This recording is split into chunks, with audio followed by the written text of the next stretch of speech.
पिछले क्लास में बेटा हमने पढ़ा कि इलेक्ट्रिक पोटेंशियल एनर्जी क्या होती है और उसे कैसे कैलकुलेट किया जाता है। अब इलेक्ट्रिक डाइपोल अगर किसी एक्सटर्नल इलेक्ट्रिक फील्ड में रखा है तो उसकी नॉर्मल सिचुएशन क्या होती है कि उसका dipole moment P electric field के पैरेलल हो, क्योंकि इस समय उस डाइपोल पर नेट फोर्स भी ज़ीरो होता है और नेट टॉर्क भी ज़ीरो होता है और डाइपोल रेस्ट पर होता है। लेकिन अगर हम इस सिचुएशन को डिस्टर्ब करना चाहें और उसको इस इलेक्ट्रिक फील्ड में रोटेट करना चाहें तो कोई सोच सकता है कि ऐसा करने की क्या ज़रूरत है। तो ऐसा प्रैक्टिकली होता है क्योंकि इलेक्ट्रिक डाइपोल मॉलिक्यूल्स के अंदर होते हैं, एटम्स के अंदर होते हैं और मटेरियल एटम्स और मॉलिक्यूल्स से बना है।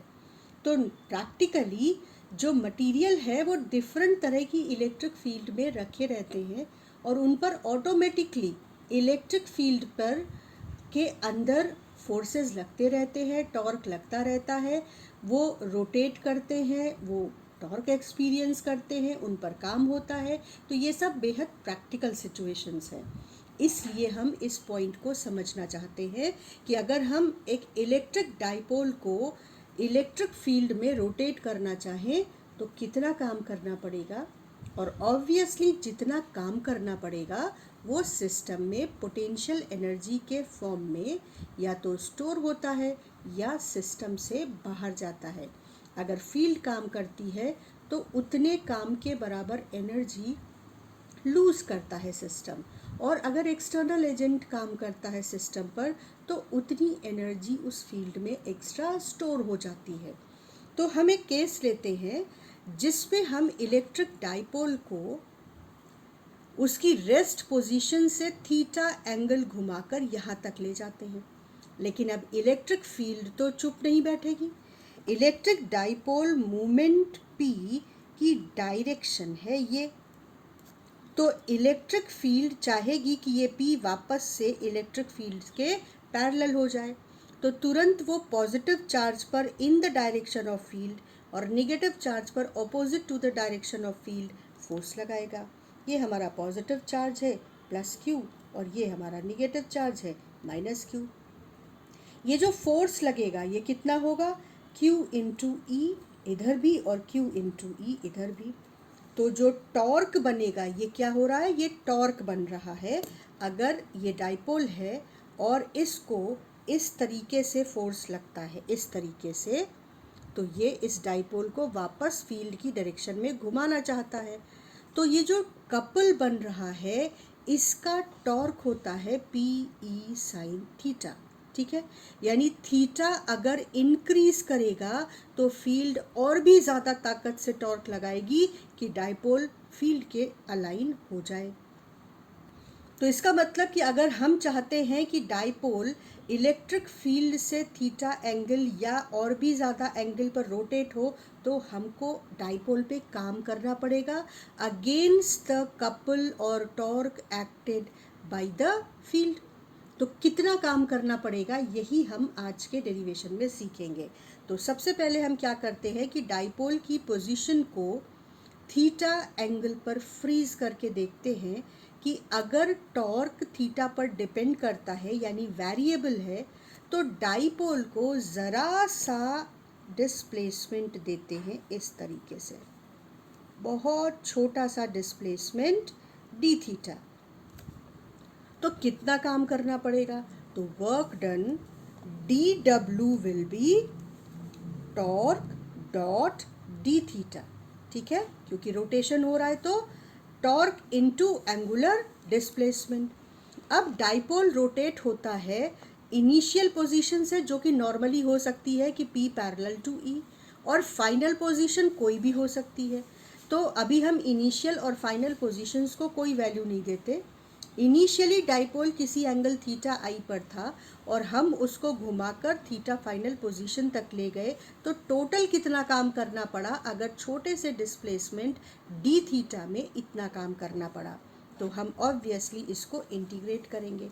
अब डॉट प्रोडक्ट को एक्सपेंशन की प्रॉब्लम आती है ना, कि torque into D theta angular displacement, और अब हमें लिखना है कि angle between torque and D theta कितना है। तो अब यहाँ से हमें फोकस्ड हो जाना है। देखो, work done by the field calculate करने जा रहे हैं हम। क्या कैलकुलेट करने जा रहे हैं? Work done by the field.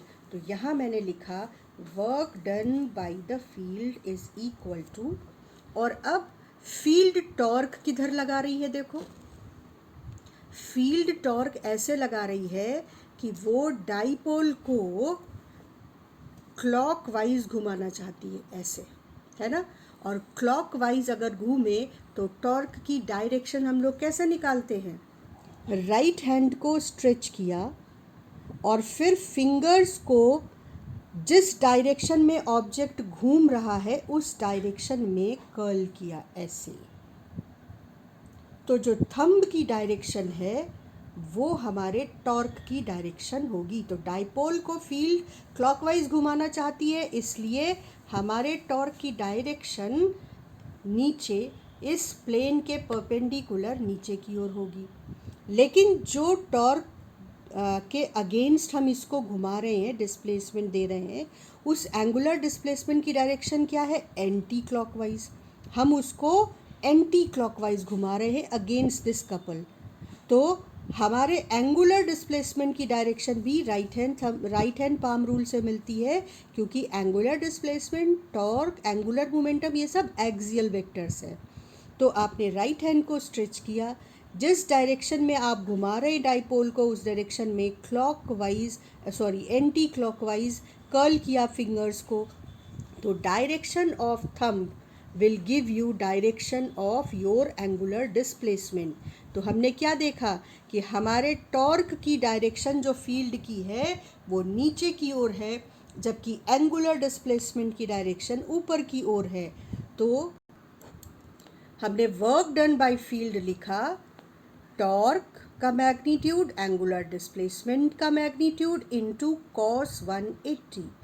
अब टॉर्क की जगह हमने पी ई साइन थीटा लिख दिया, d theta as it is लिख दिया, और cos 180 का माइनस यहाँ आ गया। थीटा इनिशियल से थीटा फाइनल हमने इसको इंटीग्रेट किया, तो p और e इंटीग्रेशन से बाहर हो गए। Integral sine theta is minus cos theta, और एक माइनस पहले से है और theta initial to theta final, तो माइनस और माइनस तो प्लस हो गए। और अब हम जब लोअर और अपर लिमिट को सब्स्टिट्यूट करेंगे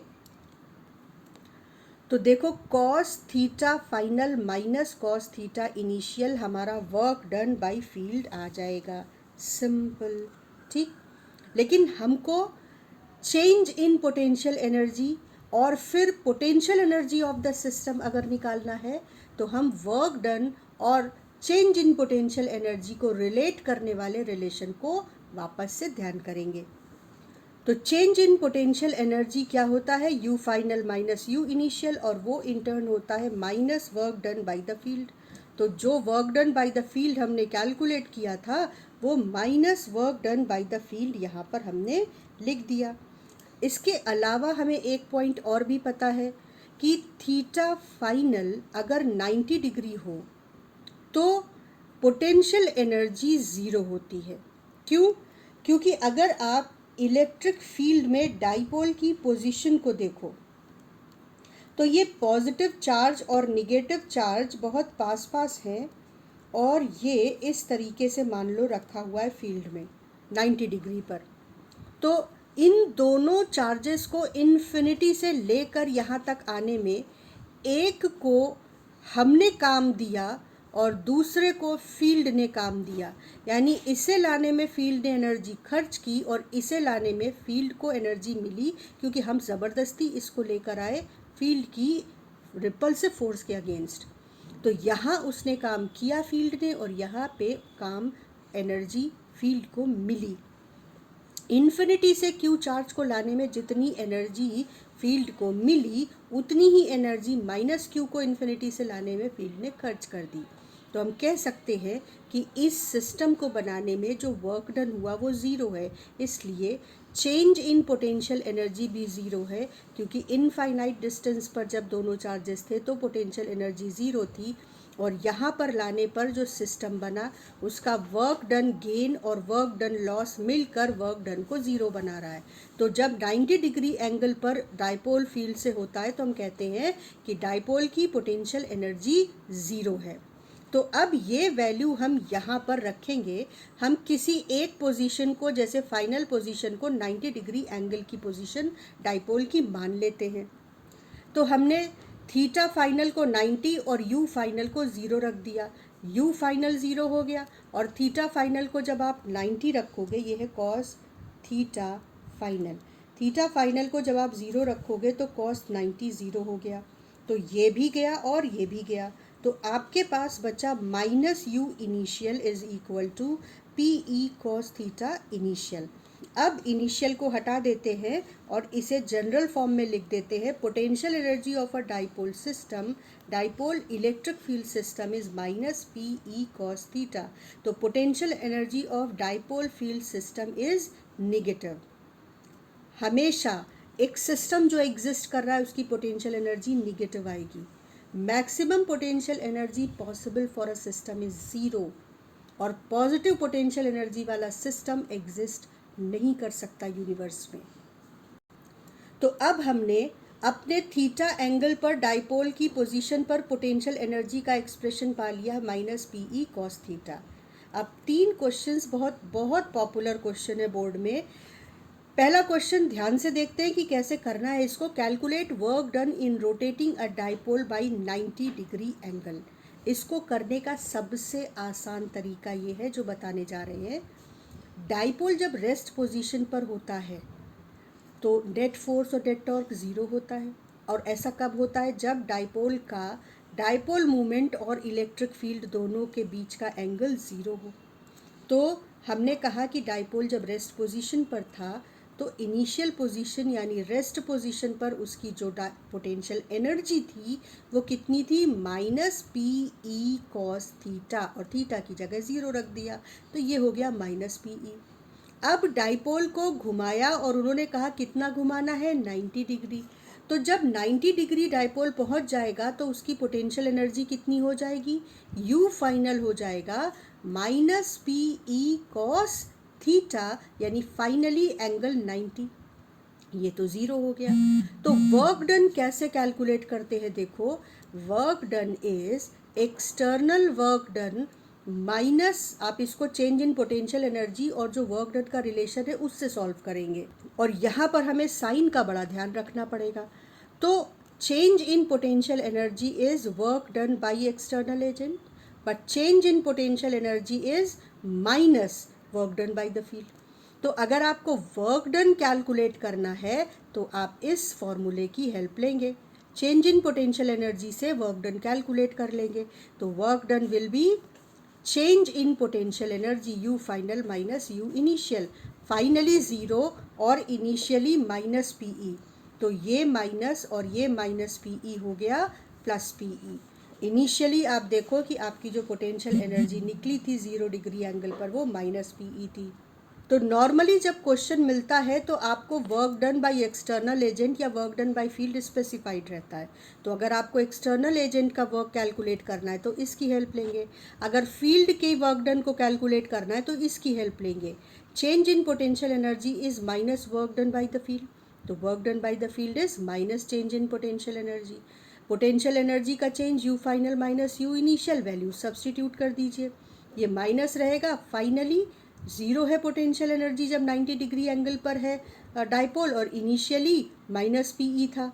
तो ये माइनस माइनस प्लस और इस माइनस के साथ फाइनली माइनस पी ई। तो work done by the field is minus P E और work done by the external agent is plus E P E. ये हमेशा ध्यान रखना कि इन दोनों के वैल्यू में एक माइनस का चेंज आता है। अच्छा, अगर चेंज इन पोटेंशियल एनर्जी देखो, you final minus U initial, simply work done को छोड़ो, चेंज इन पोटेंशियल एनर्जी देखो तो फाइनल पोटेंशियल एनर्जी 0 और initial potential energy minus P E. तो जब चेंज देखेंगे तो ये प्लस पी ई आएगा यहाँ भी, और जब आप इस केस में देखोगे तो यहाँ भी change in potential energy plus PE आएगा। तो हमें ध्यान क्या रखना है, कंजर्वेटिव सिस्टम में, कंजर्वेटिव फोर्स फील्ड में change in potential energy depends upon initial and final position only. Initially वो 0 एंगल पर था पीई, और फाइनली पीई से 90 डिग्री हो गया था, तो change in potential energy same रहेगा। केवल वर्क डन में जो साइन का डिफरेंस आएगा वो इसलिए क्योंकि जो टॉर्क है और जो डिस्प्लेसमेंट है उसके बीच एंगल एक जगह पर 0 होगा और एक जगह पर 90 होगा। लेकिन अभी हम उस केस में बहुत ज़्यादा फंसना नहीं चाहते, तो अब हम दूसरे केस को देखते हैं, दूसरा popular question. Work done in rotating dipole by 180 degree पूछा है। तो फिर से हमने कहा कि भाई वर्क डन इनिशियल से फाइनल पोजीशन तक पहुंचाने पर जो चेंज इन पोटेंशियल एनर्जी आएगा वो ही वर्क डन देगा।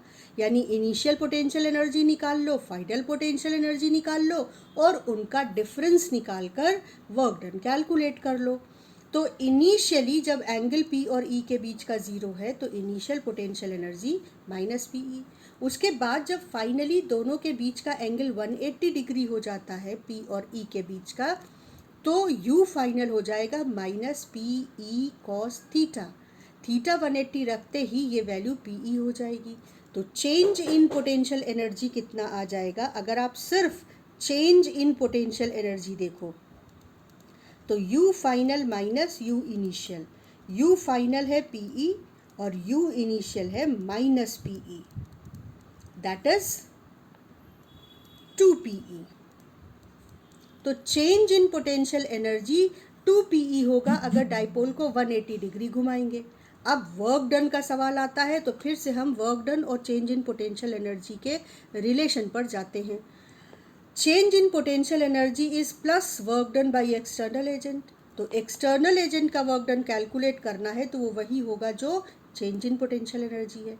लेकिन अगर फील्ड का वर्क डन कैलकुलेट करना है तो फील्ड का work done minus change in potential energy होगा। तो 2PE change in potential energy है, तो minus 2PE work done by the field हो जाएगा। सिंपल। लेकिन दोनों ही केसेस में change in potential energy 2PE ही रहेगा। जो भी होना है वो वर्क डन में साइन का चेंज आएगा। तो work done bye dipole in rotating it by 360 degree अब हम इजीली कर सकते हैं। Initial potential energy minus PE, final potential energy भी माइनस पीई, क्योंकि कॉस 360 भी कॉस 0 यानी 1। तो चेंज इन पोटेंशियल एनर्जी हो गया 0। तो work done by the external agent is also 0 and work done by the field is also 0।